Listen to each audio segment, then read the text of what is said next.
For most, rain is a time to stay in, sip chai, and unwind.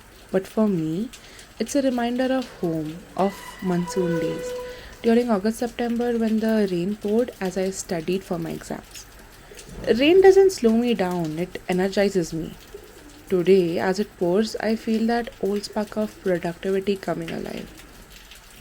And so, as the rain's rhythm sets the tone for my day, I turn to one of the most important rituals, making my bed. This task has always been more than a simple chore, it's a practice that brings order and clarity to my day. Back at home, arranging my bed was my responsibility, but it was never done alone.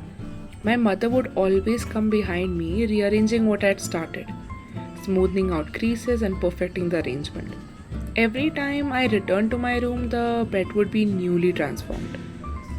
Though she often voiced her frustration with my efforts, her actions spoke louder than words.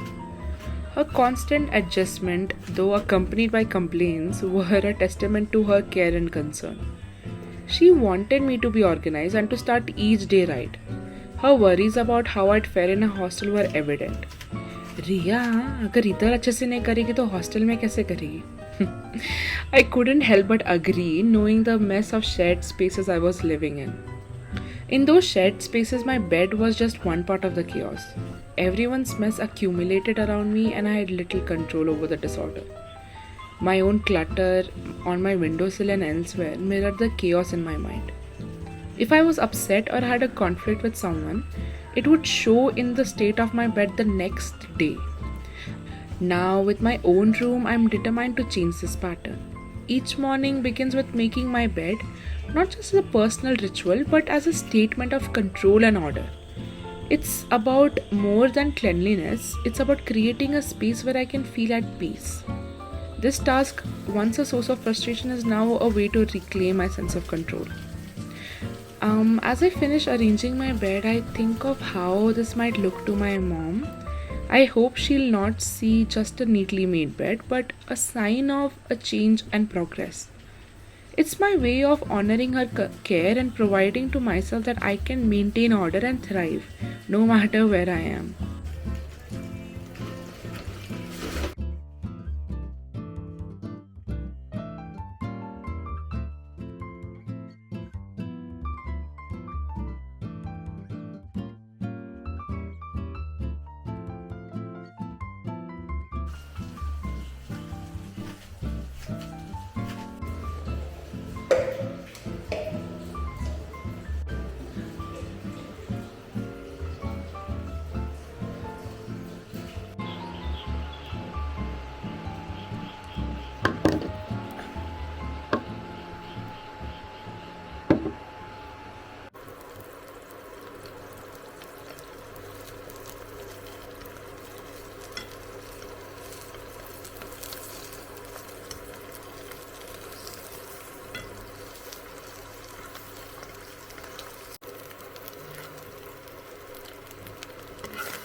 Like everyone, I sit down to eat my food with a YouTube video playing in the background. My usual morning pick is Mumbaikar Nikhil. Now, I don't always vibe with his ideologies or everything he says, but there's something about his content that feels oddly comforting. Maybe it's the way he speaks, a mix of Marathi and Hindi that mirrors the way I've spoken my whole life. People here often find it strange, sometimes even try to correct me. They don't get that this blend is more than just words, it's a part of my identity. Growing up in Maharashtra, this mix was my norm. It's how I connected with my surroundings, how I expressed myself. But here it's different. It's like my language doesn't fit quite right. When I listen to Nikhil, it's like a little piece of home that comes through the screen. His words remind me of where I come from and grounding me in a way that's hard to explain. It's not just about the content actually, it's about feeling understood. Like there's someone out there who gets the language I've lived with has shaped my thoughts and expressions. Sometimes I miss home more than I like to admit. The familiar voices, the languages, and the comfort of knowing that you belong. Watching his videos gives me a brief escape, a moment to feel closer to home even when I am miles away. It's more than just watching a video, it's like finding a connection to my roots, to the place where my language isn't weird or wrong. In those moments, I feel a little more comfortable, a little more accepted, and a little less homesick. This is my stash of herbs. I toss them into water and let it boil. It adds a nice flavor and makes the water, I would say, a lot more drinkable. But beyond that, it's special because it reminds me of Kerala. Yes, I am from Kerala. I was born there, a true Malayali at heart. But I was raised in Maharashtra my whole life. So I'm a unique blend of cultures. Growing up, I picked up a bit of Shetty from my neighbors and a lot of Gujarati too. There were more Gujaratis and Malayalis around where I lived. I guess you could say I'm a mosaic of every person and culture I've encountered.